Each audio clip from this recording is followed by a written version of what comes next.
하나님의 말씀은 빌립보서 3장 12절로 시작을 합니다. 사도 바울이 앞장에서 그런 이야기를 했습니다. 그건 다름 아니라 그가 예수 그리스도의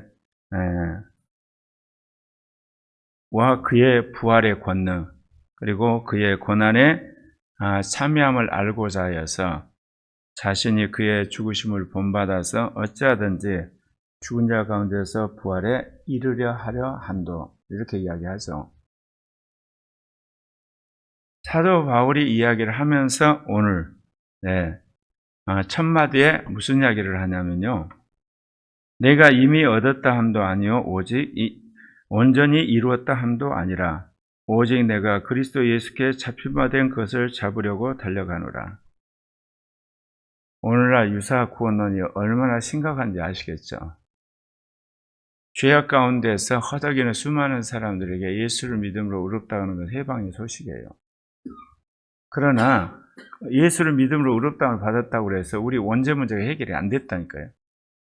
육신의 문제도 해결이 안 되고 율법의 문제도 해결이 안 된 채로 있고, 그리고 세상을 사랑함도 해결이 안 되고 옛사람과 사는 것도 해결이 안 됐는데, 다 해결된 것처럼 그동안 이 종교개혁 이후에 수많은 신학자들이 개신교인들을 마취를 시킨 거예요. 사도 바울이 그런 이야기 하잖아요. 내가 그리스도와 그리스도의 부활과 그리고 그의 고난에 이제 동참하고자 한다. 그러면서 어찌하든지 그리스도를 본받아서 내가 죽은 자 가운데 부활에 이르려 하노라. 그런데 이게 내가 다 이루었다함도 온전히 이루었다함도 아니다. 그리스도 예수께 붙잡힌 바 된 그거를 내가 붙잡으러 간다고 분명히 말하고 있거든요. 그러니까 지금까지 모든 우리의 영생의 문제에 관한 하나님의 은혜요 예수 그리스도를 믿으며 거기서 끝난 거예요. 영 안에서 우리가 어떻게 사느냐 문제를 완전히 생략을 해버립니다. 그러니까 은사 중지주가 단순히 은사를 중지하는 데 끝난 게 아니라 우리 안에서 성령이 주도하시는 영의 역사 자체를 거의 봉쇄를 해버린 거예요. 왜냐하면 은사 중지에 놀라가지고 성령이 우리에게 은사만 주는 거 아니잖아요. 우리에게 믿음을 유지시켜주고 그분이 성화를 시키는 거예요. 또 그분이 우리에게 법을 새기고 그분이 생수를 주고, 그리고 끊임없이 우리로 하여금 영의 음성을 들려주고, 그리고 영적인 그런 검을 통해 사단의 권세를 이기는 권세를 주는 거거든요. 그러니까 오늘날 개신교가 이 동성애 인권이라고 하는 거짓된 인권 앞에서 완전히 속아 넘어가가지고 아예 성령을 거부하고 이젠 성경도 하나님의 말씀이 아니라 인간의 말씀으로 격화시키는 엄청난 어떤 영적인 반역을 한 거예요. 무지에서 속아버려가지고. 제가 늘 그런 이야기 하죠. 예수 그리스도의 복음을 믿으면 성령 충만을 받아야 된다고. 근데 개신교는 예수를 믿으면 성경이 하나님 말씀이라는 것부터 쇠뇌를 시켜요. 쇠뇌를. 근데 이게 통용이 됐어요. 기독교 국가 안에서는. 왜 그러냐면 국가가 이단을 다 감옥에 집어넣어버렸거든요. 그리고 윤리적으로 타락한 사람을 국가 법으로 엄격하게 해서 다 한마디로 형벌을 줘버렸기 때문에 이 사단이 이단들을 통해서 그리고 수많은 범죄자들을 통해서 이 기독교 국가 내지는 교회를 침탈하는 것을 국가가 막아줬어요. 근데 국가 자체가 이제는 사단의 도구로 변해버리는 시대가 와버린 거예요. 그럼 어떻게 되는 거예요, 이제? 성경을 하나님 말씀으로 핏대 세워서 이야기를 해봤자 사람들이 안 믿는다니까요. 믿는다고 하는 사람도 그 말씀대로 살 능력이 안 생겨요. 왜 사도행전에서 사도들이 구약으로 돌아가라고 하지 않았을까요? 구약으로 돌아가라면 율법으로 돌아가 버려야 되는 거예요, 그 당시에는. 그러니까 사도 바울이 뭐냐? 너가 믿을 때 성령을 받았느냐? 성령을 받는 게 그렇게 중요한 거예요. 그 성령이 구약을 새롭게 해석하는 거예요. 율법이 아니라 그리스도의 복음 안에서. 오늘날도 똑같아요. 하나님 말씀으로 돌아가라 해봤자 어때요? 율법적으로 적용을 해요. 그리고 과거의 문화로 적용해요. 그리고 주관적으로 적용을 해버려요. 그렇게 사는 그리스도인이 오늘날 현대문화 속에서 영향력이 있나요? 영향력이 없어요. 전도가 안 되는 거예요. 왜냐하면 더 이상 국가 권력이라는 울타리가 사람들로 하여금 잠재적으로 교회로 가게끔 한마디로 몰아붙이는 그런 영향력이 있었거든요. 이단도 때려잡아주고, 그리고 범죄자들도 전부 감옥 보내고, 그들이 형벌을 주니까 사람들 안에 양심이 포떡포떡 살아가지고 복음을 전하면 찔림을 받고 교회로 왔는데, 이제는 뭐냐, 죄가 인권이 되고 육신이 인간의 권리가 되고 쾌락이 인간으로서 이 땅에 누리는 천국에 그야말로 막 같은 것이 돼버린 세상이 됐으니 교회에 올 리가 없잖아요. 그러면 오라고 해서 되는 게 아니고 이제는 어쩔 수 없어요. 복음을 들고 사회로 나가야 돼요. 직장으로 가야 되고 교회로 가야 되고 국가 안으로 들어가야 돼요. 관공서 안으로 들어가야 돼요. 그러면 지역교회는 사라질 건 그러지 않죠. 지역교회는 그렇게 예수를 믿은 사람을 데려다 훈련시키는, 늘 말씀드린 것처럼 평신도 신학교가 되고 평신도 영성원이 되고 평신도 제자원이 돼야 되는 겁니다. 표준 3번에서 이런 이야기를 해요. 나는 이것을 이미 얻은 것도 아니요 이미 목표점에 다다른 것도 아닙니다. 그리스도 예수께서 나를 사로잡으셨으므로 나는 그것을 붙들려고 쫓아가고 있습니다. 하나님이 나를 만드셨기 때문에 내가 하나님을 섬기는 거죠. 하나님이 나에게 죄를 깨닫게 하니까 내가 회개를 한 거예요. 하나님이 예수 그리스도를 통해서 복음을 듣게 하니까 내가 믿은 거예요. 성령이 오셔서 나를 붙들고 계시니까 내가 믿음으로 주님을 고백하게 되고, 성령이 나로 하여금 거룩한 열망을 주니까 내가 성화되게 하는 거예요. 모든 주도권은 하나님 먼저 가시면서 우리를 끌고 가시는 거거든요. 우리는 거기에 반응하는 거예요.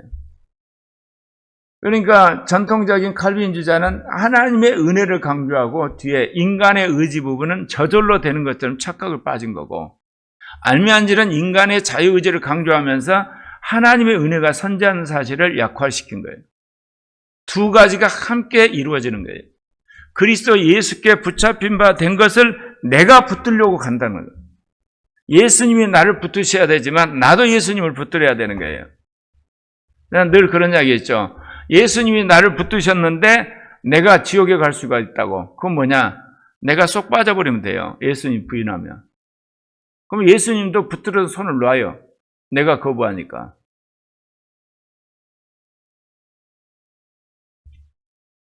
형제 자매 여러분, 나는 아직 이것을 붙들었다고 생각하지 않습니다. 내가 하는 일은 오직 한 가지입니다. 뒤의 것은 잊어버리고 앞에 있는 걸 향하여 몸을 내밀면서 그리스도 예수 안에서 하나님께서 위로부터 부르신 그 부르심의 상을 받으려고 목표점을 바라보고 달려가고 있습니다. 이게 바로 예수를 믿고 구원받은 그리스도인의 삶의 자세예요.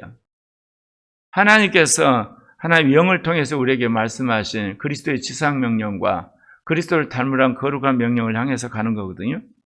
우리 신앙은 철저하게 삼위일체론적이어야 되고 삼위적 계시를 따라 살아야 되는 거예요.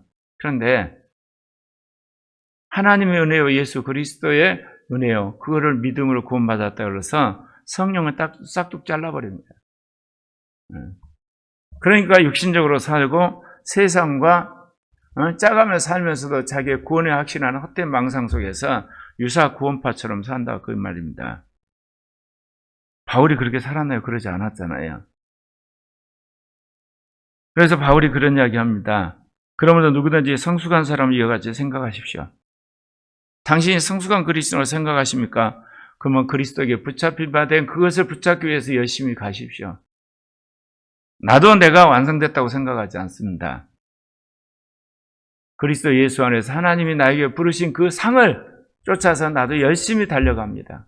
우리 다 같이 달려갑시다. 그렇게 이야기를 했던 거거든요. 그러면서 내 생각과 다른 생각을 가진 사람일지라도 그렇다면 거기에 맞춰서 열심히 앞으로 날려가시죠. 그러면서 바울이 어느 단계에 있든지 관계없이 분명한 것은 주를 향해서 앞으로 가는 겁니다. 왜냐하면 바울의 말에 대해서 태클 거는 사람이 있잖아요. 니만 잘났냐? 니 말이 옳냐? 그게 좋다 이거죠. 그러나 당신도 그리스도 예수께 붙잡힌 바인데 그를 쫓아가야 되는 건 분명하다는 거예요. 바울을 시기 질투해서 다른 길을 간다고 그래서 한마디로 그리스도가 아닌 다른 길을 쫓아가면 그건 멸망이에요, 그냥. 그러니까 우리가 사람들을 시기하고 질투하고 어떻게 보면 경쟁하고 나이브 의식 가진 건 좋은데 목표는 그리스도에 고정을 하셔야 돼요. 그 사람이 있는 그리스도, 그 그리스도를 나도 믿는 거거든요. 단지 길이 다를 수도 있어요. 심지어 뭐냐, 서로 다툴 수도 있고 서로 이렇게 시기 질투도 할 수 있어요. 여러분 아시죠? 바울과 바나바도 싸웠어요. 그러나 두 사람 다 그리스도를 향하는 열정은 있었거든요. 그렇지만 하나님의 뜻에 가난한 누가 더 옳았나요? 이 바울이 옳았어요. 그래서 여러분 싸우더라도요, 여러분 그 사람하고 싸울 뿐이지 주님하고 싸우시면 안 돼요.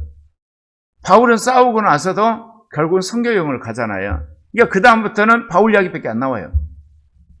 제가 이게 성경에서 배운 게 있어요.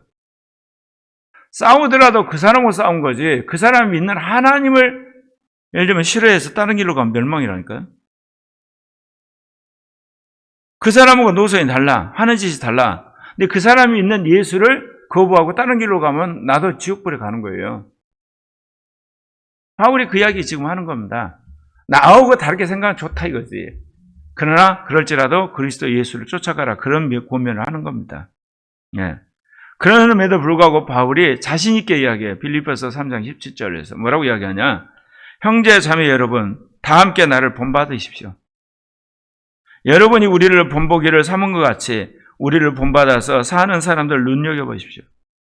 바울이 자기를 본받으라 그러면서 무슨 이야기를 하냐? 나를 본받아 사는 사람도 한번 눈여겨보라는 거예요. 바울은 자기만 잘 산 게 아니에요. 제자 훈련에서 자기처럼 살게 하는 제자들을 세운 거야. 나를 본받으십시오. 그리고 나를 본받아 사는 사람들 한번 또 보십시오. 예수님의 위대함은요, 예수님과 같은 제자를 키운 거예요. 바울의 위대한 것은 바울 같은 제자를 키워버린 거예요. 제가 학생운동을 하면서 혁명사를 보니까 혁명 1세대가 지나고 2세대 지나면 3세대 망해요, 항상. 기독교 역사도 그래요. 개혁을 했는데 2세대 지나고 3세대 지나면 타락을 해요. 또 다른 교단이 나타나요. 그럼 내 평생의 소원이 뭐냐? 나 같은 동력자를 세우고 나 같은 한마디로 후배를 키워서 나보다 더 탁월한 사람을 키워야 되겠다. 근데 인간이 육신이라고 모르고 두 아들을 그렇게 키운 거야. 지금은 안 그런데 옛날 같으면 두 아들하고 나고 막 논쟁하고 막 혈기를 부리면서 싸울 정도로 그렇게 썼는데 지금은 안 그러죠. 그래서 주체적으로 키운 건 잘한 것 같아요. 지금도 큰아들이나 둘째 아들이나 다 주체적으로 하는데, 근데 인간이 얼마나 악한지를 안 가르쳐가지고. 왜 제가 그렇게 자녀들을 키우고 여러분들을 훈련시켰냐면, 우리 세대 개혁하고 지나고 나면 두 번째 세대는 그냥 그걸 답습해요. 세 번째 세대는 타락해서 사라져요. 여러분 한국의 대형교회 한번 보세요. 개척해서 대형교회 했는데 두 번째는 관리자들이에요. 세 번째는 그 교회 이제 줄어들어 소멸되어 없어져 가요.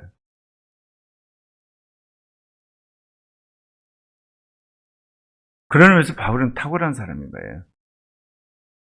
자신도 예수 그리스도를 그렇게 열심히 믿지만 자기와 함께한 동료들을 자기처럼 열심히 믿게 만드는, 그리고 다른 사람 향해서 나를 본받고 나와 함께 있는 사람들을 눈여겨보십시오, 그 이야기합니다. 그러면서 빌립보서 3장 18절에 바울의 솔직한 이야기를 해요. 내가 눈물을 흘리면서 여러분에게 호소합니다. 그리스도의 십자가 원수로 살아가는 사람이 참 많습니다. 주위에 있는 목회자나 평신도 지도자나 평신도를 보면서 한숨이 절로 나와요. 그리스도의 십자가 원수로 사는 그리스도인들이 너무너무 많아요. 저렇게 해서 천국이나 갈 수 있을까? 결정적으로 자기 의를 몰라요.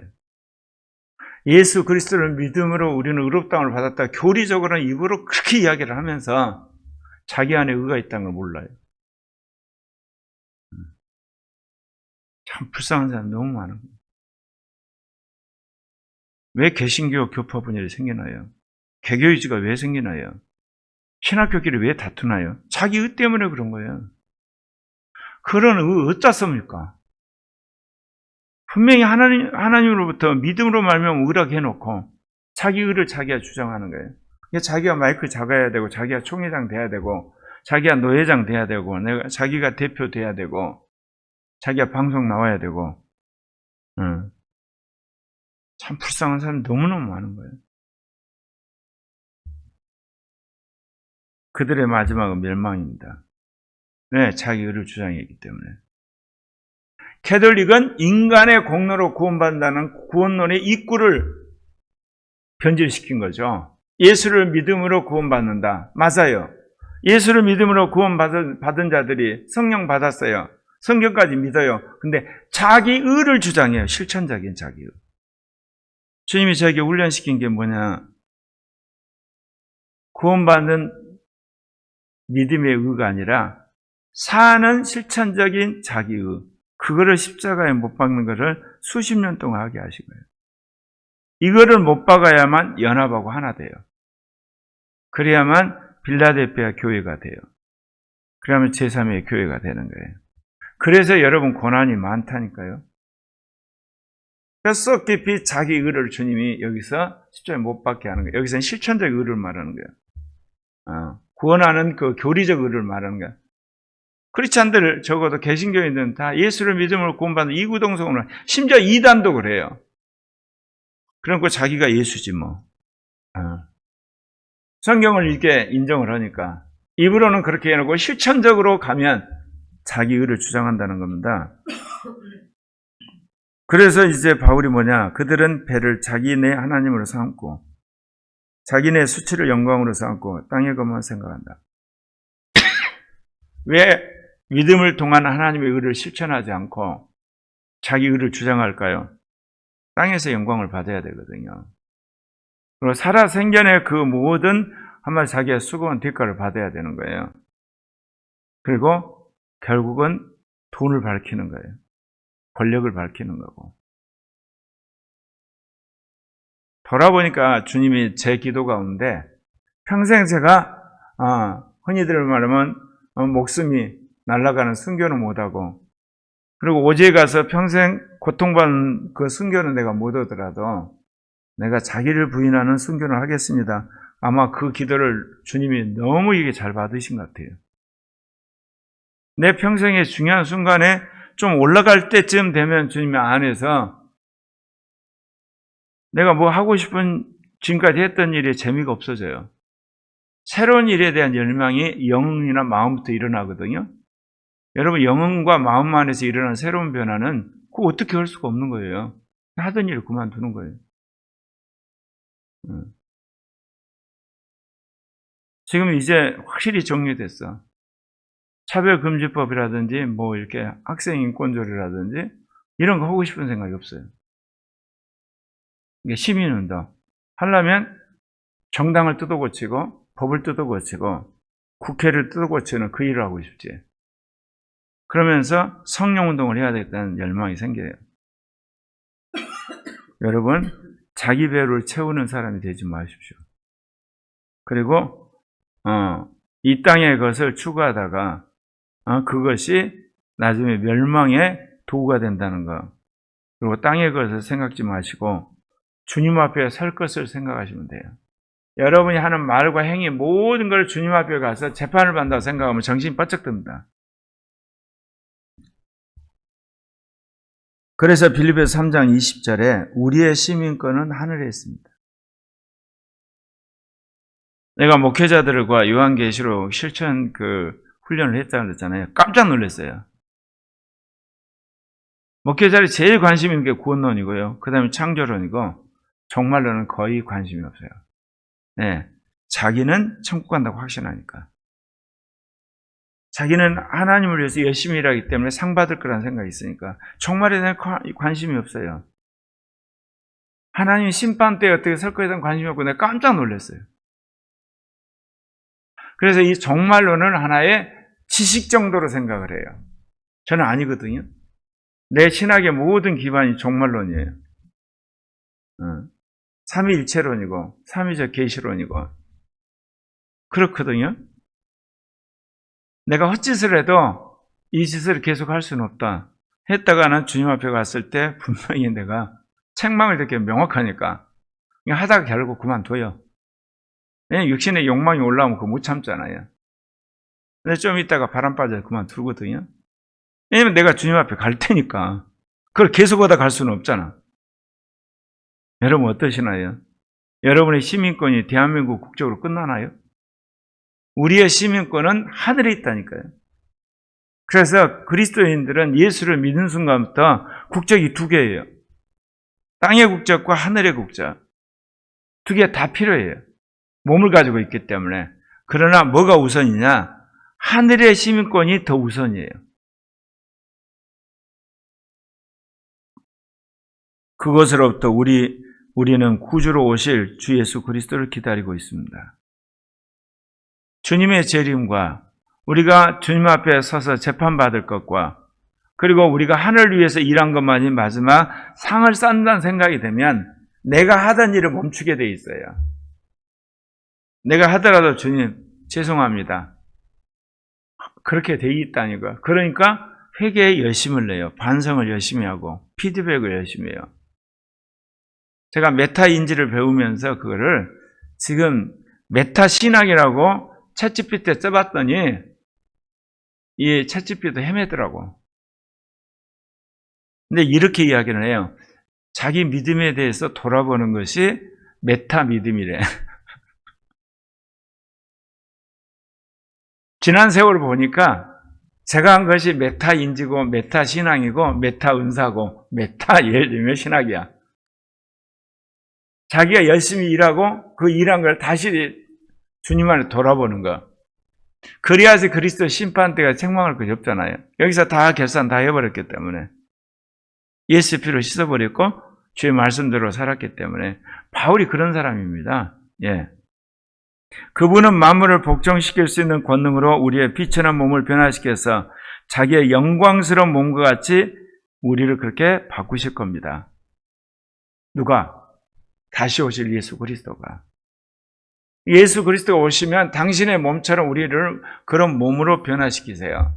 그때까지 우리는 우리의 영과 마음과 양심과 이성을 깨끗게 하고 있어야 돼요. 그리고 말과 행실이.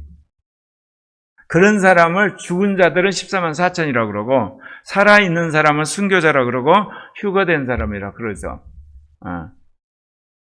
그래서 늘 말한 것처럼 첫째 부활에 들어갈 자 14만 4천 순교자 그리고 여러분 휴거할 자 어찌하든지 이런 사람이 되겠다는 열망이 있을 때 자기를 돌아봐서 자기 자신을 돌아보면서 회개하고 결단하고 자기를 변화시키는 거죠.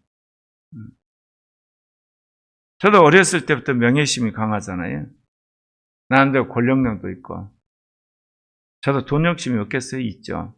다 있는데 결국은 이 종말이 하나님 앞에 쓴다고 하는 것이 너무나 압도적이어가지고 이게 전부 다 하나씩 하나씩 다 무료가 되고 안에 사라져가는 거예요. 그래서 우리가 주를 위해서 열심히 일한 것도 중요하지만 일한 결과에 대해서 주님한테 평가받는다는 생각 그런 속에서 늘 피드백을 하셔야 돼요. 인식에서 피드백, 행동의 피드백, 은사의 피드백, 여러분 말하는 피드백, 모든 일의 피드백을 해서 여기서 여러분 다 결산을 하시고 주님 앞에 서시는 것이 지혜로운 거잖아요. 왜냐하면 어떤 잘못을 했더라도 여러분이 반성하고 예수의 피로 씻으면 다 모든 것이 다 삭제가 되거든요. 그럼 주님이 야단을 안 치세요. 얼마나 이거 지혜로운 겁니다. 그런데 여러분 그러지 않고 나면 주님 앞에 책망을 받아요. 천국 들어가긴 하지만 그 어떤 사람은 진짜 하나님 진노를 받아서 지옥불에 들어가는 사람도 있고 오늘 말씀을 마치려고 합니다. 제가 제 자신을 봐도 그래요. 설교를 이제 바꿔야 되겠다. 그동안은 이제 교리를 세워야 했던 생각이 너무 많으니까 계속해서 새로운 교리나 새로운 신학을 이야기했는데 이제는 정말 종말론적으로 살도록 형제자매들을 권면해야 되겠구나. 하늘의 시민으로 살도록 권면하고, 그리고 상 받는 자로 살도록 권면하고, 영이 주도하는 삶을 살도록 이제는 해야 되겠구나. 그런 생각이 들어서 이제 설교도 자꾸 바꿔야 되겠다는 안에서 그런 갈망이 생겨요. 신학적인 게 좀 싫어지고. 여러분 안에 오신 성령을 따라서 주님의 십자가를 붙들고 끝까지 나가는 여러분 되시기를 바랍니다. 기도합시다.